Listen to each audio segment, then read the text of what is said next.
मित्रों, आपका प्रोफेसर मित्रा की तरफ से हार्दिक स्वागत है। जैसा कि आप जानते ही होंगे, अप्रैल के आखिरी सप्ताह से बहुत सारी खगोलीय घटनाएं अपने नए रंग रूप में दिखाई पड़ रही हैं। जैसे कि 23 अप्रैल से शनि ग्रह ने अपनी चाल में परिवर्तन किया, वक्री हो गए। मई के 26 मई के आसपास चंद्र ग्रहण लगा। 10 जून के आसपास 15 दिन के अंतर में ही सूर्य ग्रहण लगा। और अब जून के अंतिम सप्ताह में, यानी 20 जून से 24 जून के मध्य, कई ग्रह अपनी राशि परिवर्तन कर रहे हैं तथा अपनी चाल में भी परिवर्तन कर रहे हैं। मैं तो यहाँ तक कहूँगा कि इन ग्रहों के राशि और चाल परिवर्तन से संभवतः आकाश मंडल में, सौर मंडल में इन ग्रहों द्वारा या समस्त ग्रहों द्वारा एक चक्रव्यूह की रचना की जा रही है। आवश्यकता इस बात की है कि समय रहते इसकी डिकोडिंग की जाए, इसको समझा जाए और इसका वैज्ञानिक दृष्टिकोण देखा जाए और आकलन किया जाए।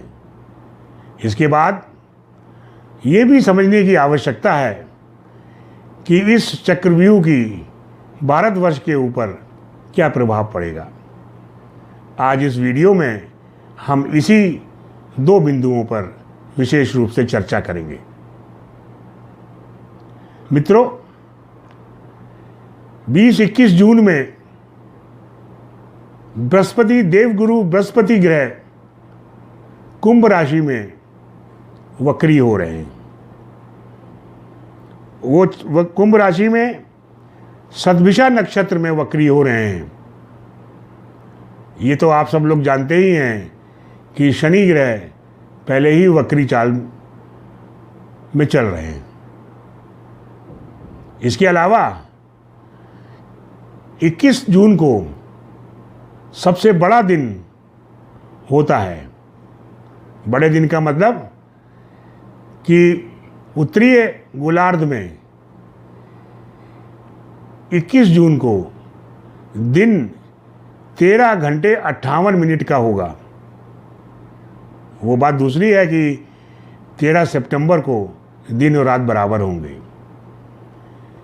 सबसे बड़ा दिन साल का इसलिए होता है कि सूर्य उस दिन कर्क रेखा पे लंबवत अपनी प्रकाश की किरणें डालता है।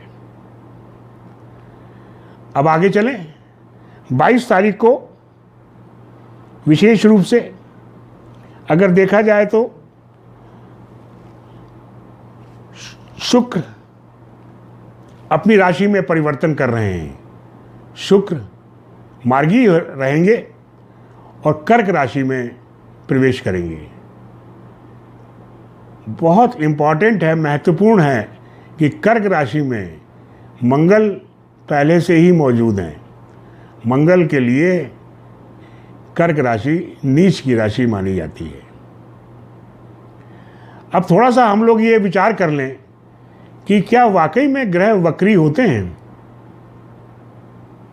वास्तविकता यह है कि ग्रह कभी वक्री नहीं होते। ग्रह की चाल में, स्पीड में अंतर आ जाता है। सबसे पहला, जब कोई भी ग्रह पृथ्वी के सबसे नज़दीक गोचर करता है तो वो वक्री चाल दिखाई पड़ती है। ये इसी तरीके से है कि अगर हम तेज चाल वाली ट्रेन में बैठे हों और बगल से दूसरी ट्रेन जा रही है जिसकी स्पीड कम है, तो वो उल्टी चलती हुई दिखाई पड़ेगी। ये सापेक्ष गति का, रिलेटिव मूवमेंट का प्रश्न उठता है। मैं यहाँ पे ये ज़रूर कहना चाहूँगा कि अगर ग्रहों की चाल देखा जाए तो हमारे सौरमंडल में सबसे बाहरी ग्रह शनि है। शनि 21,600 मील प्रति घंटा की रफ्तार से सूर्य का भ्रमण करता है। इसके बाद बृहस्पति 29,200 मील प्रति घंटा की रफ्तार से, और उसके बाद पृथ्वी आती है। पृथ्वी की गति 67,000 मील प्रति घंटा है। अब इसके अंदर आए अगर, तो सबसे पहले मंगल ग्रह आता है।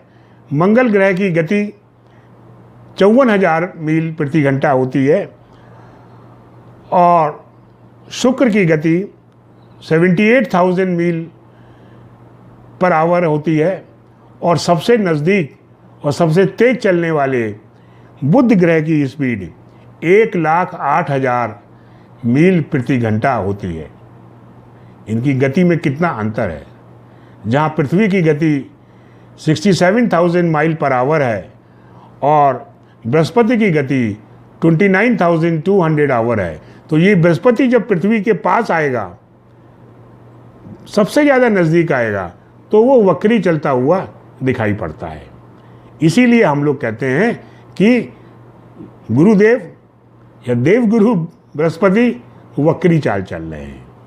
मित्रों, जैसा मैं आपको बता रहा था, 22 जून को शुक्र ग्रह, जो राक्षसों के देवगुरु भी माने जाते हैं, कर्क राशि में पुनर्वसु नक्षत्र में प्रवेश कर रहे हैं, जहाँ पर पहले से ही मंगल ग्रह मौजूद है अपनी नीच की राशि में। इसके बाद 22 तारीख को ही चंद्रमा वृश्चिक राशि में प्रवेश करेंगे, जहाँ वे अनुराधा नक्षत्र में प्रवेश करेंगे। इसके अतिरिक्त अगर देखा जाए तो 23 जून को बुध वृष राशि में मार्गी हो रहे हैं। बुध रोहिणी नक्षत्र में मार्गी हो रहे हैं।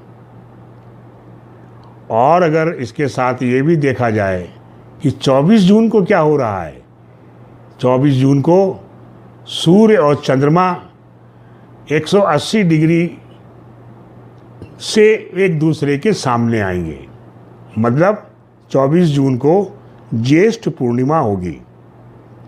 ये घटनाएं ये बताती हैं कि इतना जल्दी इतने कम समय में ग्रहों की चाल और राशि में जो परिवर्तन आ रहा है, ये कहीं कोई चक्रव्यूह तो नहीं है।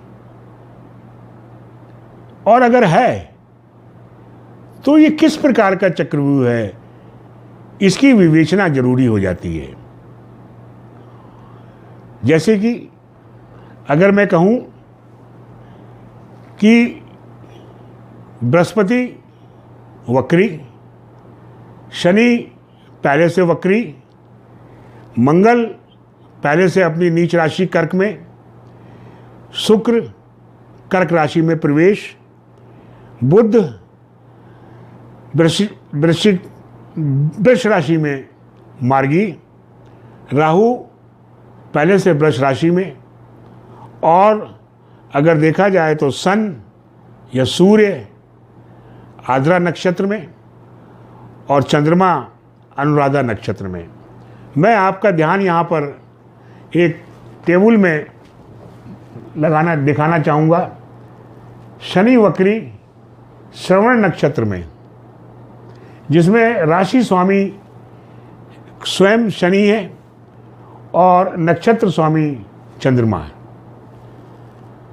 बृहस्पति वक्री सद्विषा नक्षत्र में, राशि स्वामी शनि जो वक्री हैं और नक्षत्र स्वामी राहु।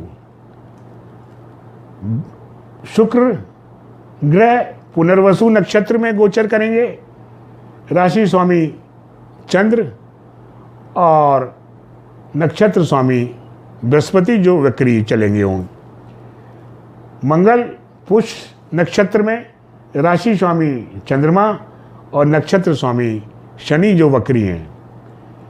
बुध मार्गी होकर रोहिणी नक्षत्र में गोचर करेंगे, राशि स्वामी शुक्र और नक्षत्र स्वामी चंद्र।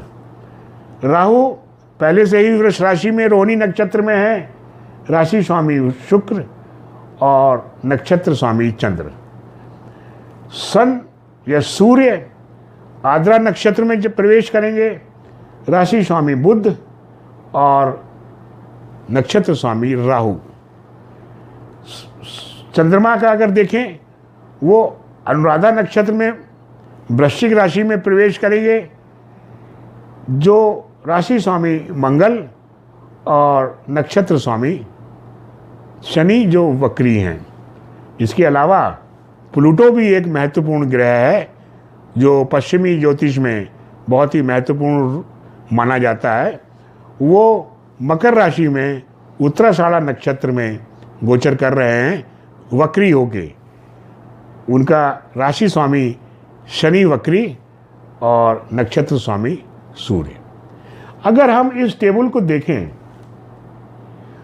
तो और इस बात की आकलन करना चाहें कि इन सब से नेट रिजल्ट क्या निकलता है, निष्कर्ष क्या निकलता है, तो निष्कर्ष आप देखेंगे कि इस चक्रव्यूह की वजह से, इन ग्रहों के राशि परिवर्तन और चाल परिवर्तन की वजह से, जो मुख्य रूप से वक्री शनि, वक्री बृहस्पति, राहु और चंद्रमा, ये चार ग्रह महत्वपूर्ण रोल अदा करेंगे अगले आने वाले एक महीने में और अपना प्रभाव डालेंगे।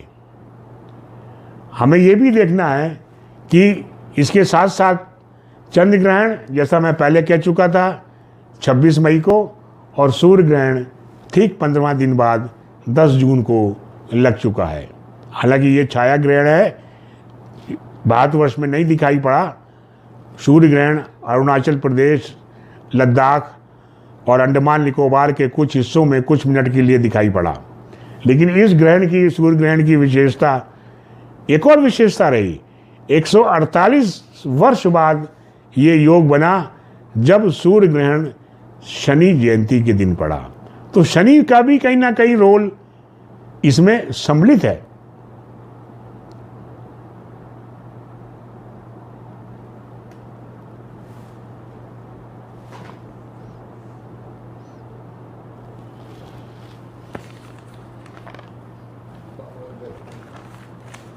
बैटरी गई। हैं मित्रों, अगर हम अपनी इस चर्चा को बृहस्पति वक्री तक ज़्यादातर सीमित रखें तो इस अवधि में ये देखने को मिलेगा कि वक्री बृहस्पति की पंचम दृष्टि सूर्य के ऊपर पड़ेगी, वक्री बृहस्पति की नवम दृष्टि केतु और चंद्रमा के ऊपर पड़ रही है। और इसके अलावा एक और महत्वपूर्ण योग बन रहा है कि वक्री बृहस्पति राहु और बुध से 90 डिग्री का आस्पेक्ट बना रहा है, जो बहुत ही नकारात्मक ऊर्जा उत्पन्न करता है। अब अगर हम देखें कि ये सब चक्रव्यूह भारतवर्ष की या स्वतंत्र भारत की कुंडली के हिसाब से क्या प्रभाव डालेगा। भारतवर्ष की कुंडली वृष लग्न की कुंडली है, जिसमें वक्री देवगुरु बृहस्पति 10वें भाव में गोचर करना चालू करेंगे। वक्री शनि 9वें भाव में गोचर कर रहे हैं। राहु और बुध स्वतंत्र भारतवर्ष की कुंडली में लग्न में गोचर कर रहे हैं, तथा शुक्र और मंगल तृतीय भाव में गोचर कर रहे हैं। ये आप जानते हैं कि 10वें भाव की जहाँ तक बात करें, जहाँ पर बृहस्पति वक्री होकर गोचर कर रहे हैं, तो 10वें भाव और सब बातों के अलावा लॉ एंड ऑर्डर की सिचुएशन को भी बताता है। थोड़ी सी चर्चा कर लें कि इसका क्या प्रभाव पड़ेगा। मैं किसी पर्टिकुलर जातक के या राशिफल की बात नहीं कर रहा हूं, मैं मुंडेन एस्ट्रोलॉजी की बात कर रहा हूं। अगर देखा जाए तो निष्कर्ष के रूप में सबसे पहले सबसे महत्वपूर्ण, इस दौरान और अगले लगभग 15 अगस्त 2021 तक राजनीतिक उथल पुथल और बदलाव के संकेत मिल रहे हैं। चाहे वो पक्ष की राजनीतिक पार्टी हो, चाहे विपक्ष की हो, बहुत बदलाव दिखाई पड़ेंगे। बहुत से बड़े नेता पार्टी छोड़ेंगे या वो असंतुष्ट होंगे और दूसरी पार्टी ज्वाइन कर सकते हैं। हम स्वयं देख रहे हैं, चाहे हम पश्चिमी बंगाल का एग्जाम्पल ले लें, चाहे राजस्थान का ले लें, चाहे पंजाब का ले लें, चाहे बिहार का ले लें, चाहे आने वाले समय में महाराष्ट्र में भी पक्ष दल में बदलाव होने के संकेत हैं 1 महीने के अंदर। इसके अलावा एक खुशखबरी भी है कि केंद्रीय मंत्रिमंडल का विस्तार होने की पूरी संभावना है अगले 15 दिन से लेके और 1 महीने के अंदर। इसके अलावा पंजाब मंत्रिमंडल में और राजस्थान मंत्रिमंडल में भी विस्तार कहें या परिवर्तन कहें होने की पूरी संभावना है। दूसरा, अगर हम बात करें मुख्य बिंदु, बृहस्पति धर्म के भी कारक होते हैं। बृहस्पति वक्री होके 10वें भाव में गोचर कर रहे हैं, तो मैं ये समझता हूं कि इस अवधि में धार्मिक उन्माद में वृद्धि होगी। मैं ये नहीं कह रहा हूं कि कोई आंदोलन होगा, जनता सुरक्षित रहेगी, लेकिन धार्मिक उन्माद बढ़ेगा। अभी आपने सुना होगा अयोध्या के बारे में, इसमें और इस कांड का और राजनीतिकरण होगा और जिसको धार्मिक उन्माद बढ़ाने के लिए कई पार्टियों द्वारा प्रयास किए जाएंगे। तीसरा, अगर कहें इंपॉर्टेंट, क्योंकि बुध अगर देखा जाए तो केतु के साथ है।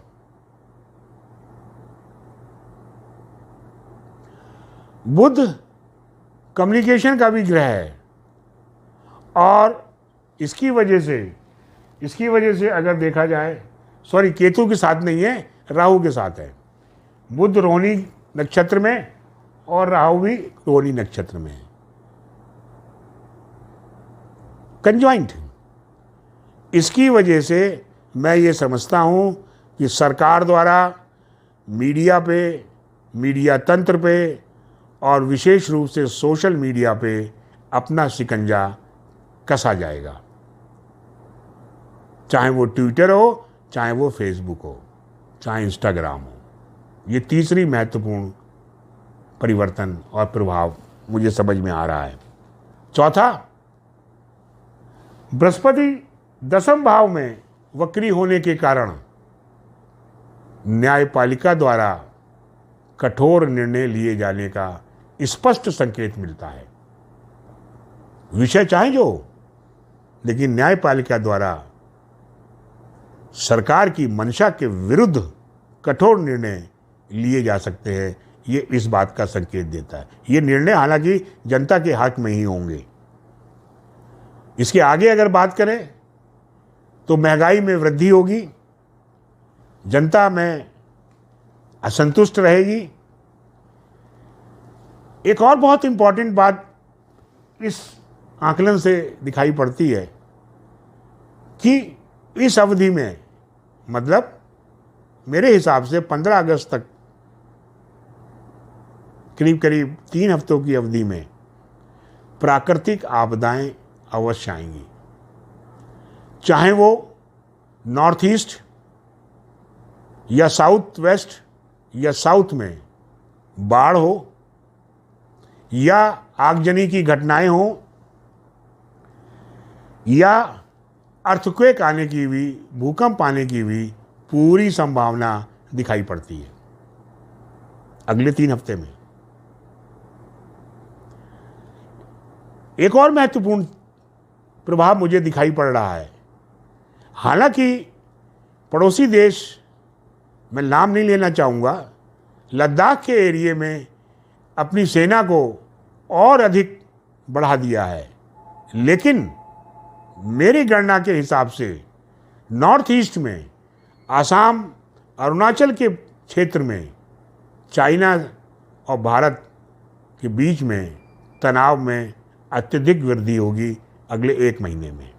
और मुझे लगता है कि 15 अगस्त के 1 हफ्ते पहले ही सोना चांदी के भाव में वृद्धि होगी। तीसरे विश्व युद्ध की आहट और मजबूत होगी। अमेरिका के राष्ट्रपति रूस के राष्ट्रपति से वार्ता करने जा रहे हैं। हालांकि अगर दोनों की कुंडली देखें तो अमेरिका के राष्ट्रपति मंगल से प्रभावित हैं और रूस के राष्ट्रपति शुक्र से प्रभावित हैं। इसका मतलब ये नहीं है कि अमेरिका रूस के ऊपर हावी हो जाएगा, लेकिन बातचीत होगी, लेकिन कोई निष्कर्ष या आपस में समझौता होने की बिल्कुल संभावना नहीं है। इसी वजह से इजराइल और फिलिस्तीन में लड़ाई पुनः चालू होगी, अवश्य चालू होगी, ऐसा मेरा मानना है। इतनी सारी नकारात्मक भविष्यवाणियां करने के बाद में एक खुशखबरी भी है। जिन लोगों की कुंडली में बृहस्पति वक्री हैं या शनि वक्री हैं, उन लोगों के इस अवधि में कार्य पूर्ण होंगे, उनको सफलता मिलेगी, लाभ मिलेगा और माँ लक्ष्मी का आशीर्वाद भी मिलेगा, ऐसा मेरा सोचना है। उनकी दिवाली अच्छी बीतेगी। आज मैंने यहाँ पर कोरोना के बारे में कोई बात नहीं की। पिछले 1.5 साल से इसी विषय पर बहुत चर्चा हो रही है। लास्ट में मैं ये जरूर कहना चाहूँगा कि वक्रीय बृहस्पति 14 सितंबर के बाद जब मकर राशि में प्रवेश करेंगे, जहाँ पर प्लूटो वक्री और शनि वक्री पहले से मौजूद होंगे, तो यही वो समय होगा अगले 14 सितंबर से 1-1.5 महीने का, जहाँ पर कोरोना की संभावित तीसरी लहर आने की 100% संभावना बन गई है, जो कि अक्टूबर या नवंबर के लास्ट तक रहेगी। इसके संबंध में मैं एक विस्तृत वीडियो भेज भी चुका हूँ, आशा है आपने जरूर देखा होगा। बहुत बहुत धन्यवाद। अगर आपने अब तक हमारे YouTube चैनल को सब्सक्राइब नहीं किया तो सब्सक्राइब बटन को दबाकर हमें सब्सक्राइब कर ले और साथ में नोटिफिकेशन बेल को दबाना ना भूले, ताकि जब भी हम कोई नई वीडियो डालें तो उसकी नोटिफिकेशन आप तक सबसे पहले पहुंच सके। धन्यवाद।